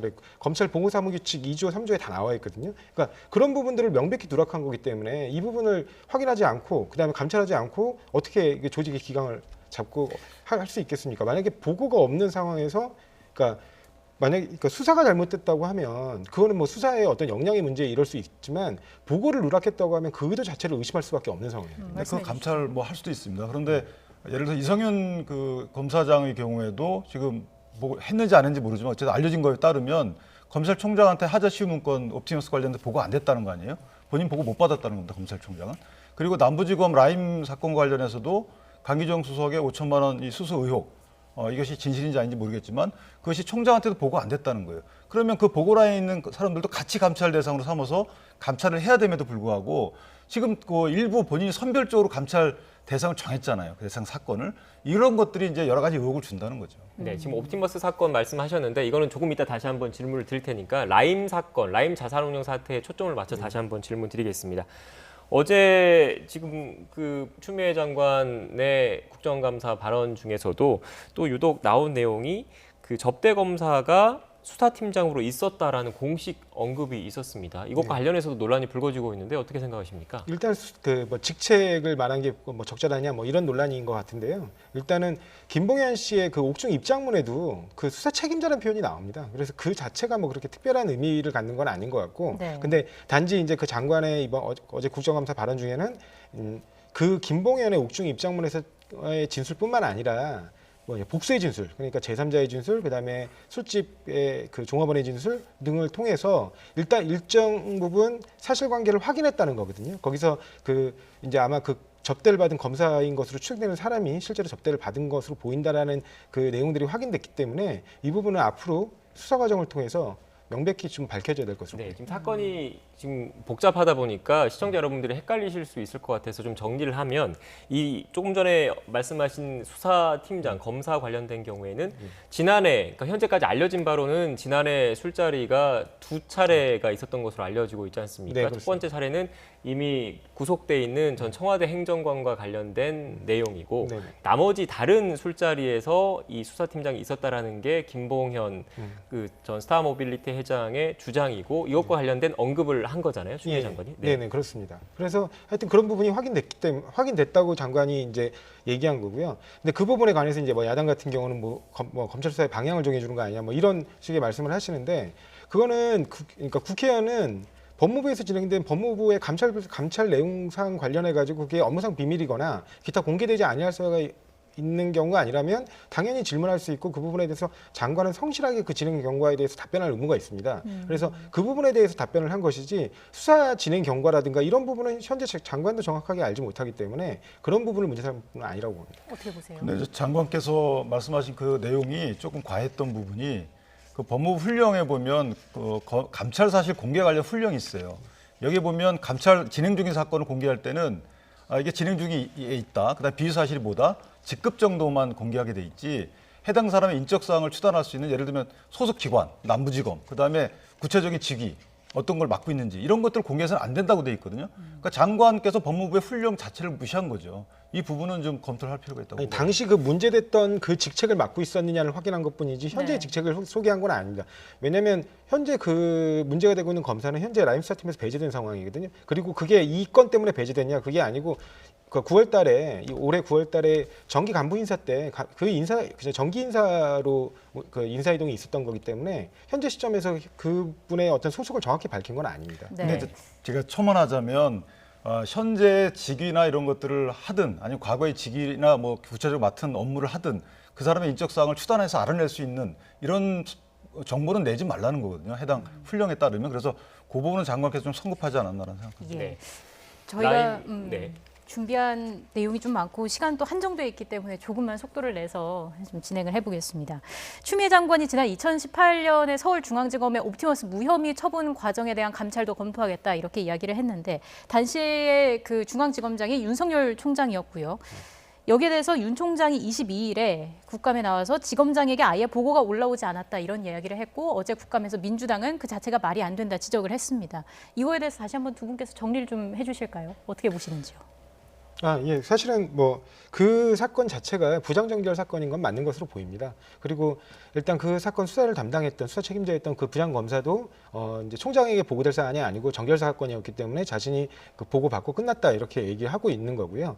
근데 이제 문제는 뭐냐면 이 사건의 경우엔 공공기관의 감사 과정에서 굉장히 많은 문제점들이 왜 이러한 좀 불확실하고 잘못 설계된 펀드에 투자를 하느냐 그런 부분이 많이 지적을 받았고 그래서 수사 의뢰까지 사실은 통보돼서 그 해당 기관이 그 절차에 따라 수사 의뢰를 통보한 거거든요. 근데 그 이번에 그 수사 책임자가 입장문을 밝힌 걸 보면 관련자들 수사 과정에서 실제 피해자가 아니었기 때문에 그 실제 피해 내용에 대해서는 구체적으로 진술할 수 없어서 그 부분에 관해서 우리가 혐의를 특정하고 그 내용을 확인하기 어려웠다 이런 식으로 얘기하고 있는데 네. 수사 의뢰서 내용을 보면 향후 발생할 피해를 방지하기 위해서 이런 잘못된 어떤 펀드에 대해서 철저하게 수사해 달라는 취지였고요. 그 내용을 보면 굉장히 의심스러운 내용들이 많습니다. 그럼에도 불구하고 그냥 너무 쉽게, 왜냐하면 그때 당시에도 이미 1,000억 원대 넘는 피해가 예상되는 굉장히 부실한 펀드 내지는 사기성이 농후한 펀드에 관해서 공공기관이 수사를 의뢰를 했는데 이런 걸 부장정결 사건으로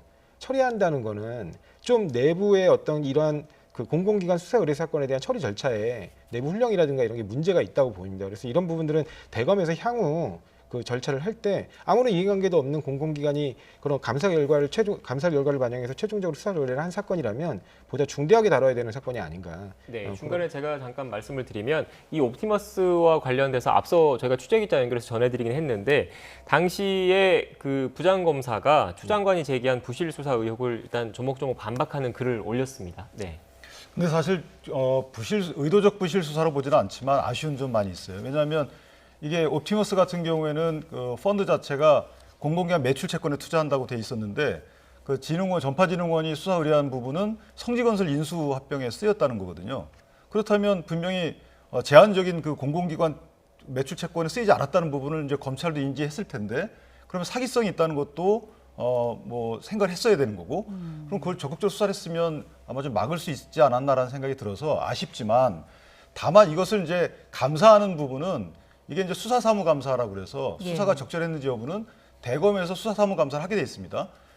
법무장관이 할 수 있는 경우는 본인이 지휘권 행사하기 위해서 구체적 사실관계를 파악하기 위해서만 할 수 있는 것이기 때문에 이것을 총장과 연결시킬 의도로 만약에 감사를 한다 그러면 맞지 않고 문제가 있어 보이고 확인하기 위해서 수사사무감사를 대검이 진행하는 방향으로 가는 것이 저는 올바른 절차라고 생각합니다. 네, 앞서 제가 이 관련해서 담당 그 부장검사가 조목조목 반박했다고 말씀을 드렸는데 국민의힘 측 입장이 한번 궁금한 게 뭐 이런 당시 수사팀의 입장도 있고 뭐 그렇겠지만 결국은 검찰이 그때 당시에 수사를 제대로 했으면 그 이후에 발생할 수 있는 피해는 좀 막을 수 있지 않았을까라는 사실 그런 뭐랄까요? 비판, 지적이 있는 것도 사실이거든요. 여기에는 동의하십니까? 네, 저는 뭐 국민의힘의 입장은 공식적 입장 나온 건 아니고요. 다만 그 제가 아까 말씀드린 대로 제 개인적인 생각해 볼 때 공공기관 매출 채권이 아닌 곳에 투자했다는 것 자체가 문제가 있는 것이거든요. 그럼 그것을 인지했으면 이게 친고죄 등에서 죄가 성립되지 않는 경우라면 몰라도 이게 친고죄가 아니기 때문에 수사를 더 했으면 어땠을까? 물론 수사 인력 부족 여러 가지 뭐 한계가 있었겠지만 또는 이것을 다른 특수부나 조사부 쪽으로 인계하는 방법은 어땠을까라는 이런 좀 아쉬움 많이 있어요. 예. 이 부분에 대해서 사실은 저도 뭐 그 현재까지 드러난 사실만으로 윤석열 총장이라든가 기타 지휘부에서 이 사건을 일부러 뭉개기를 했다거나 아니면 뭐 덮어줬다거나 그런 부분에 대해서 뭐 그 바로 이게 의심하고 그런 부분은 아닌데요. 어쨌든 이 사건 수사 변론을 맡았던 사람이 과거 이제 그 국정농단 사건의 특검보를 하셨던 분이에요. 그리고 그 부분과 관련해 갖고 인연이 있어서 혹시 그렇게 된 거 아니냐라는 부분들이 있기 때문에 이런 이른바 정관 의혹을 받는 것까지 포함해서 뭐 폭넓게 좀 볼 필요가 있다고 보이고요. 그다음 문제는 뭐냐면 어찌됐든 그 청 내에서 사실은 무혐의 처분이 났고 여러 가지 의심스러운 상황이 있음에도 불구하고 좀 부실한 수사로 무혐의 처분이 났고 그렇다면 그 조직의 수장으로서 국민들의 비판받을 수 있다는 건 당연하다고 생각합니다. 네, 갈등이 어디까지 이어질지 어떤 상황으로 전개될지 이목이 집중되고 있는데 추미애 장관은 그 감찰 결과에 따라서 해임 건의까지 이제 거론을 했습니다. 사실상 사퇴 압박이라고 보면 되겠습니까?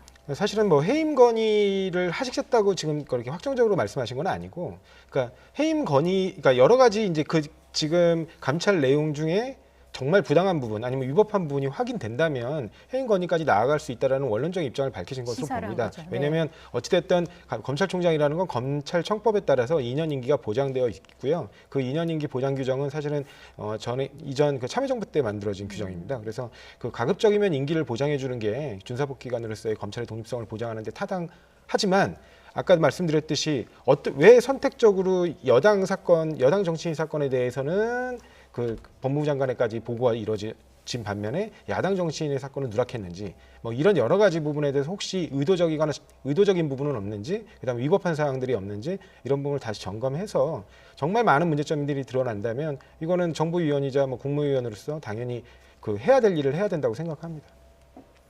글쎄 뭐 징계 감사를 뭐 감사 중에 있다고 말씀을 하시니까 감사를 해가지고 징계 사유가 발생을 했고 그 징계 사유가 심해서 해임에 이르른다. 그러면 뭐 징계위원회 구성 자체가 법무장관이 자주유지할 수 있는 경우거든요.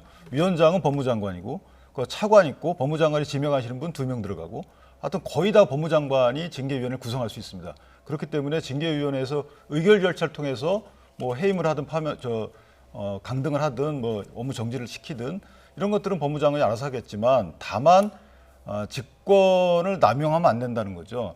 그러니까 지금 여러 가지 보면 특정한 사안이 떠올랐을 때 검찰총장 등에 대해서 감찰을 실시하는 것이 아니고 특정 사안이 떠오르도록 감찰을 실시한다는 의혹도 있어요. 그래서 이 부분은 국민적 눈초리가 있기 때문에 아마 장관께서 좀 합리적인 그 징계 절차 내지 감사 절차를 진행했으면 좋겠다 이렇게 생각합니다. 네, 국감 기간 어떻게 보면 가장 뜨거운 감자가 추미애 장관과 윤석열 총장의 어떻게 보면 신경전이었던 것 같고요. 최근 들어서 또 전국의 그런 정쟁의 그 변수로 등장한 게 고위공직자수사처, 공수처, 이른바 공수처 설립과 관련된 문제인데 그 국민의힘이 오늘 후보 추천, 그러니까 공수처장 후보 추천위원은 그 2명을 추천을 한 거죠. 네, 맞습니다. 네, 그런데 이제 그 해당 규정을 보면 7명, 추천위원 7명 가운데 6명 이상의 동의를 받아야 되는데 국민의힘 추천 몫이 2명이다 보니까 어떻게 보면 국민의힘이 동의하지 않으면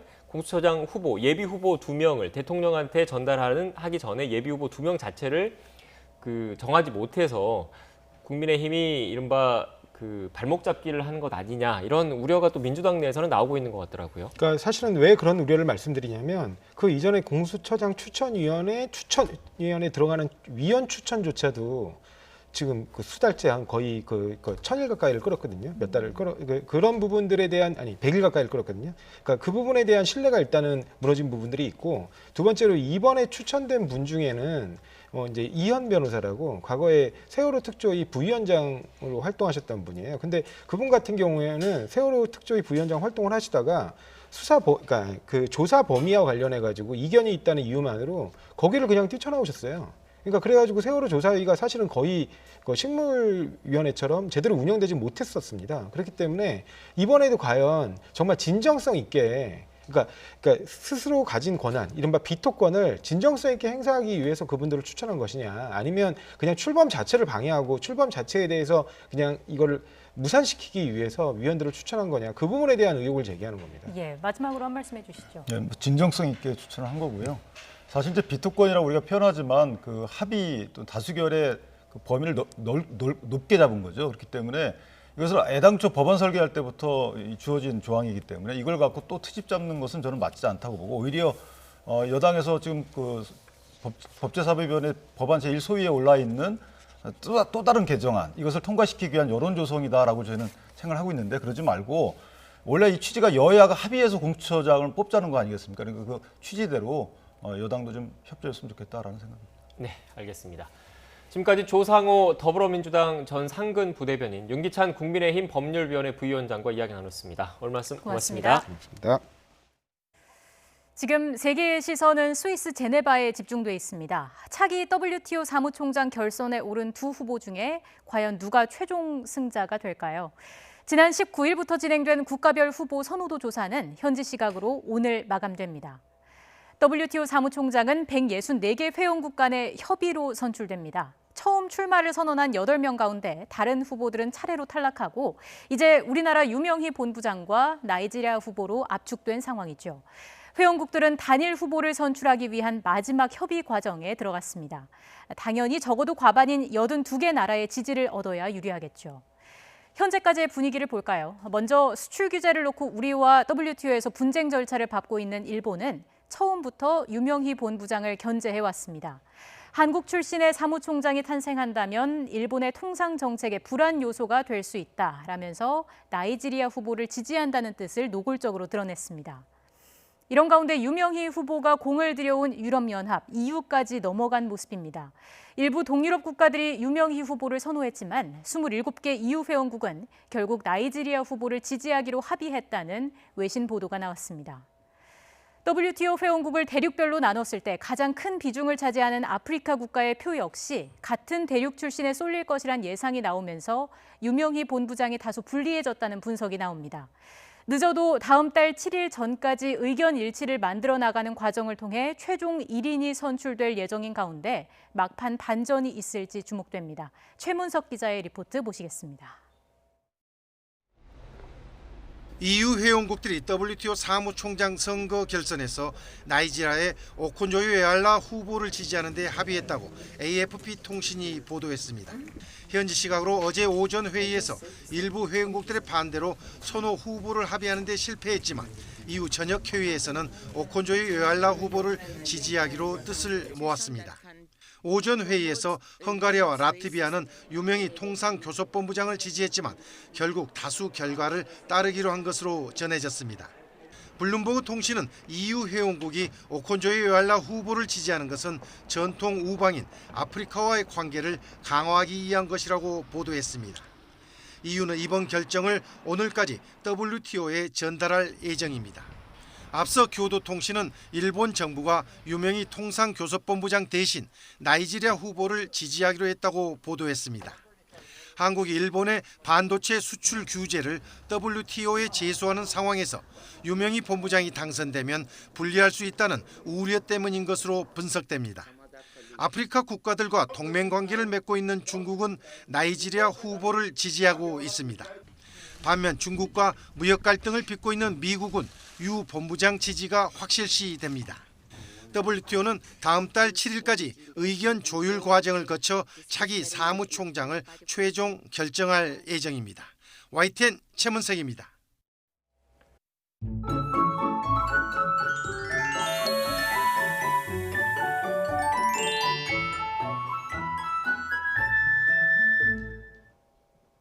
오늘도 뿌연 미세먼지로 목이 무척 칼칼합니다. 현재 내륙 대부분 지방의 초미세먼지 농도 나쁨 수준 보이고 있는데요. 수도권 등 중부지방은 내일 오전까지 공기가 탁하겠고요. 오후부터 바람이 먼지를 타고 밀어나면서 남부지방의 농도가 짙어지겠습니다. 다행히 모레에는 대기질 전국이 깨끗하겠습니다. 내일 오후 찬바람이 불면서 기온이 차차 떨어지겠습니다. 내일 서울 낮 기온 17도로 오늘보다 낮겠고요. 모레 아침에는 4도로 올가을 최저 기온을 기록하겠습니다. 내일도 뚜렷한 비 소식은 없겠고요. 서해안에는 바람이 강하게 불겠습니다. 당분간 맑은 날씨가 이어지다가 일요일에는 전국에 한 차례 비가 내리겠습니다. 날씨 정보였습니다. 더 뉴스 마치겠습니다. 저희는 내일 다시 뵙겠습니다. 고맙습니다.